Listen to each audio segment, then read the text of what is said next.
நன்கு தெரிந்து கொள்ளுங்கள். எவர்கள் நிராகரிக்கும் போக்கினை மேற்கொள்கிறார்களோ அவர்களிடம் பூமி முழுவதிலும் உள்ள செல்வம் அனைத்தும், அத்துடன் அதேபோல் இன்னொரு பங்கும் இருந்து அவற்றை மறுமை நாளில் வேதனையிலிருந்து தாங்கள் விடுபட அதை ஈடாக கொடுக்க விரும்பினாலும் அது அவர்களிடமிருந்து ஏற்றுக்கொள்ளப்பட மாட்டாது. மேலும் அவர்களுக்கு துன்புறுத்தும் வேதனை கிடைத்தே தீரும். இப்போ இதில் அல்லாஹ் என்ன சொல்கிறான், நல்லா தெரிஞ்சுக்குங்க.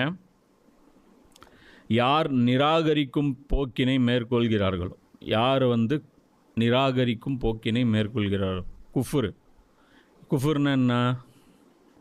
அல்லாவை நிராகரிப்பது, அல்லாவுடைய ரசூலை நிராகரிப்பது, அல்லாவுடைய உத்தரவுகளை நிராகரிப்பது, அல்லாவுடைய ரசூலுடைய உத்தரவுகளை நிராகரிப்பது. இது எல்லாமே குஃபுர். நம்ம குஃபுர்னா அல்லாவை நிராகரிப்பது மட்டும் அப்படி நினச்சிருக்கிறோம். அல்லாவுடைய ஆர்டர்ஸை நிராகரிப்பது. அப்போ அந்த மாதிரி ஆர்டர்ஸை நிராகரிக்கிறவங்க அவர்களிடம் பூமி முழுவதிலும் உள்ள செல்வம் அனைத்தும், மொத்த பூமியில் இருக்கக்கூடிய கனிம வளம், லேண்டு, தங்கம், வைரம், வைடூரியம், இன்றைக்கி புதுசாக வந்திருக்கல மெட்டீரியல், லித்தியம், அது இது என்ன, 1 கிராம் பல ஆயிரம் கோடி ரூபாய் கொண்ட மினரல்ஸ்லாம் இன்றைக்கி பூமியில் இருக்குது. இது எல்லாமே அவங்க ஒரு ஆளுக்கே சொந்தமாக இருந்தால், இப்போ இன்றைக்கி பூமியில் ஒரு ஆளுக்கே சொந்தமாக இது இல்லை. பூமியில் ஒரு ஆளுக்கு மட்டும் இது சொந்தம் கிடையாது, ஆளுக்கு பிரித்து வச்சுருக்கோம். அது ஒரு ஆளுக்கே சொந்தமாக இருந்து அதை நீங்கள் அப்படியே அதுக்கு ரீப்ளேஸ்மெண்ட்டாக கொடுத்தா நான் என்ன பண்ணுவேன்? அதை வாங்க மாட்டேன். மறுமை நாளில் நான் வாங்க மாட்டேன். அது வேதனைக்கு பதிலாக அக்செப்ட் பண்ண மாட்டேன். மொதல் விஷயம், மொத்த சொந்தம் ஒரு ஆளுக்கு சொந்தம் ஆக போகிறது கிடையாது. அது மறுமையில் கொண்டு வர முடியவும் முடியாது. சரியா? இந்த பூமியில் சம்பாதிச்சது இதோடு விட்டுட்டு தான் போகணும். இது எதுக்கு அல்லாஹ் பேசுகிறான்னா, இம்பாசிபிள்லையும் இம்பாசிபிள், முடியவே முடியாததிலும் முடியவே முடியாது. இது எதுக்கு இந்த எக்ஸாம்பிள் அல்லாஹ் கொடுக்குறான்? அல்லாஹ்வுடைய குஃபருக்கும் காசுக்கும் இந்த உலகத்துடைய செல்வங்களுக்கும் என்ன கனெக்ஷன் இருக்குது? என்ன கனெக்ஷன் இருக்குன்னா, அல்லாஹ்வுடைய உத்தரவுகளை நீ பின்பற்றும் போது இந்த பூமியில் இருக்கக்கூடிய சில விஷயங்களை நீ இழக்க வேண்டியது வரும். அந்த இழப்பு தாங்க முடியுமா? அல்லது அதுக்கு பதிலாக அல்லாஹ்வுடைய உத்தரவை புறக்கணிச்சிட்றதா? அல்லாஹ் ரஹ்மானு ரஹீமு ரவுஃபுர் ரஹீமு அப்படின்னு யாராவது ஒருத்தன் சொல்லுவான், புரியுதா? யாராவது ஒரு மோட்டிவேஷன் ஸ்பீக்கர் சொல்லுவாங்க, ஒரு ஆலிம் சொல்லுவார். என்ன, நாங்களும் பாருங்கள் அல்லாஹ்வுடைய இந்த உத்தரவுகள்லாம் தூக்கி கிடப்பில் தான் போட்டு வச்சுருக்கோம். இப்போ நாங்கள் மட்டும் நரகத்துக்காக போகிறதுக்காக பண்ணி வச்சுருக்கோம். எங்களை பின்னாடி நீங்களும் ஏறிக்கிங்க, நாங்கள் போகிற பாதையில் உங்களை கூப்பிட்டு போகிறோம் அப்படின்னு சொல்லி கேரண்டிலாம் கொடுப்பாங்க. அல்லாஹ் சொல்கிறான், இது எதுவுமே உங்களுக்கு கிடைக்காது. அதனால தான் அல்லாஹ் சொல்கிறான். ஏன்னா இந்த உலகத்தில் அல்லாஹ்வுடைய உத்தரவுகளை பின்பற்றும் போது சில இழப்புகள் வரும். எங்கேயாவது தொழுவும் போது ஏதாவது இழப்பு வந்திருக்கா? வராது. நோன்பு வைக்கும்போது ஏதாவது இழப்பு வந்திருக்கா? பெருசாக வராது. ஆனால் குர்ஆன் சொல்லக்கூடிய அந்த கடமைகள், அந்த ஒரு பெரிய பட்டியல் இருக்குது பார், நீ அதை நிறைவேற்ற போன அப்படின்னா அப்போ உன் வாழ்க்கையில் ஏகப்பட்ட பிரச்சனைகள் வரும். சில ஸ்கூல்களில் உன்னால் படிக்க முடியாது, சில வேலைகளில் உன்னால் இருக்க முடியாது, சில வீடுகளில் உன்னால் கல்யாணம் பண்ண முடியாது, சில வீடுகளிலிருந்து வெளியே துரத்தப்படுவாங்க. முஸப் பின் உமைர் என்ன பண்ணப்பட்டார்? அவ்வளோ பெரிய சொந்தக்காரர், வெளியே துரத்துறாங்க. அவங்க அம்மா போகும்போது என்ன சொல்கிறாங்க, வெளியே போகிற ட்ரெஸ்ஸு என்னது, அதுவும் நான் தான் கொடுத்தேன், அதையும் கழட்டி வச்சுட்டு போங்கிறாங்க. அதையும் கழட்டி வச்சுட்டு நிர்வாணமாக வராங்க. இதெல்லாம் அப்படி இந்த முஸப் பின் உமைர் நபி ஸல்லல்லாஹு அலைஹி வஸல்லம் மதீனாவுக்கு போனோன்னே அவர் முதல் போர்லேயே அவர் மௌத்தாராரு. அவருடைய காலில் காலில் போர்வை போத்துறாங்க, கால் வெளியே தெரியுது. கஃன் போத்தும்போது இப்படி போத்துறாங்க, தலை வெளியே தெரியுது. இப்படி போத்துறாங்க, கால் வெளியே தெரியுது. ரசூலுல்லாஹ் அழுகுறாங்க. எப்படிப்பட்ட முஸப் பின் உமைர் தெரியுமா? ஒரு நாளுக்கு 2 ட்ரெஸ் போடக்கூடியவர். அவங்க வருஷத்துலேயே ஒரு ட்ரெஸ் கூட வாங்க மாட்டாங்க அரபுகள்.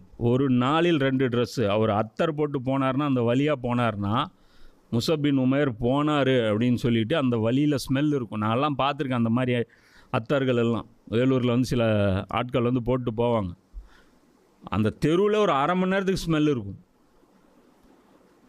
கும்முன்னு இருக்கும். அது அது என்ன அத்தர், அது இது வரைக்கும் நான் அந்த அந்த அத்தரில் நான் பார்த்ததில்ல. அப்போது இதெல்லாம் வந்து என்ன ஆயிரும், போயிடும். அப்போ துனியாவில் நம்ம அதான் சொல்கிறோம்ல, குரானில் என்ன இருக்குதுன்னு முதல்ல தெரிஞ்சுக்கிறது கிடையாது.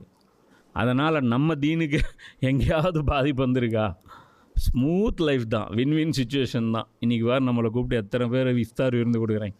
விஜய் ஒரு பக்கம் கூப்பிட்றாரு, ஸ்டாலின் ஒரு பக்கம் கூப்பிட்றாரு, என்ன ஏடிஎம்கே இப்போ எடப்பாடி கூப்பிடுவார், ஒருத்தர் விட மாட்டாங்க. இப்போ எல்லாம் பிஜேபி கொண்டு இப்போல்லாம் அண்ணாமலை கொண்டு இஃப்தார் விருந்தெல்லாம் கொடுக்க ஆரம்பிச்சிட்டாங்க. சரியா? அப்போ அது அல்லாஹ் என்ன சொல்கிறான், இந்த உலகத்தில் இருக்கக்கூடிய இந்த விஷயங்கள் தானே இன்றைக்கி உனக்கு பெருசாக தெரியுது. அதனால தானே நான் என்ன சொன்னேன், என்னுடைய ஆர்டர் என்ன இருக்குது அப்படிங்கிறத பார்த்து நீ வந்து அதை அவாய்ட் பண்ணிட்டு ஸ்கிப் பண்ணிட்டு போகிற. இதை நீ எவ்வளோடா சம்பாரிச்சிருவ, மொத்த உலகத்தையும் சம்பாரிச்சிருவியா? அது கொடுத்தா கூட நான் வாங்க மாட்டேன். இதுதான் அது மீனிங். எவ்வளோடா சம்பாரிச்சிருவேன் நீ? இந்த இந்த இந்த இந்த எல்விஆர் காலனி, இந்த காலனியில் மொத்த லேண்டு வாங்கிடுவியா? ஜெயலலிதாவுடைய இப்போது ஜப்தி செய்யப்பட்ட சொத்துக்கள் இருக்குது, 1000 ஏக்கர் நிலம். ஜெயலலிதா எங்கே? அந்த நிலம் எந்த நிலத்தில் இருக்காங்க? இப்போ எவ்வளோ நிலத்தில் உட்காந்துட்டு இருக்காங்க அந்த அம்மா? 10 அடி இருக்குமா? நினைவு சின்ன வேணால் வச்சுக்கிங்க, அது பெருசாக. அவங்க ஆக்குப்பை பண்ண இடம் எவ்வளோ? அவ்வளோதானே. இதுதான் யதார்த்தம். நம்ம ஏதாவது சொன்னால் வரதட்சணை வாங்காதீங்க, இது பண்ணாதீங்க, இது பண்ணுவோம். நாங்கள் என்ன ஃபேமிலி, நாங்கள் என்ன மாதிரி ஆட்கள், என்ன பேசுகிறீங்க? சொசைட்டியில் எங்களுக்கு ஒரு அந்தஸ்து இல்லையா? சொசைட்டியில் நாங்கள் ஒரு நாசமாக போக வேண்டாமா? இதை எடுத்துகிட்டு வந்து கொண்டாந்து காட்டுறது. அதுக்குன்ட்டு எல்லாம் வந்து உலகத்தை சம்பாதிக்காதீங்க, இந்த மாதிரி ஒதுங்கிருங்க அப்படிலாம் சொல்லலை. சம்பாதிங்க, ஹலாலாக சம்பாதிங்க, அல்லாஹ்வுடைய கடமைகளை கொண்டு சம்பாதிங்க. அல்லாஹ்வுடைய கடமைகளை குரானை பின்பற்றும் போது நீங்கள் பிச்சைக்காரனாக ஆகவே மாட்டீங்க. இது வந்து வறுமை வரும், சோதனை வரும், அதெல்லாம் ஷார்ட் டைம் தான். அது நீங்கள் எடுத்து பாரு, ஹிஜ்ரத் பண்ணாங்க 125 பேர், இருந்த சொத்து பத்துகள் எல்லாத்தையும் விட்டுட்டு போனாங்களா? மக்காலேருந்து செத்தவங்க ஒவ்வொருத்தரும் கோடீஸ்வரர், மல்டி மில்லியனர். கபாப் ரலியல்லாஹு சொல்கிறாங்க, நபி அல்லாஹ் வாக்குறுதி கொடுக்குறான், ஹிஜ்ரத்து நீங்கள் போகும்போது அங்கே அதை விட சிறந்ததை நான் உங்களுக்கு கொடுப்பேன்றான். என்ன பொசிஷன் ஆயிடுச்சு அப்படின்னா, பாரசீகத்திலேருந்து இது வருது, கனிமத் வருது, ரோமுலேருந்து கனிமத் வருது. கனிமத் வந்துச்சுன்னா மற்றவங்களுக்கெல்லாம் ஷேர் வந்து வேறு. இந்த முஹாஜிர்கள் இருக்காங்க பாரு, ஒவ்வொருத்தருக்கும் 5000 தினாரு, 5000 திர்ஹம், அந்த மாதிரி 5000 தங்க காசு. அதெல்லாம் இன்றைக்கெலாம் மல்டிபிள் பண்ணால் கோடி கணக்கில் வரும். ஒவ்வொருத்தருக்கு மந்த்லி ஷேரு, பெரிய பெரிய பெரிய பெரிய அமௌண்ட் அது.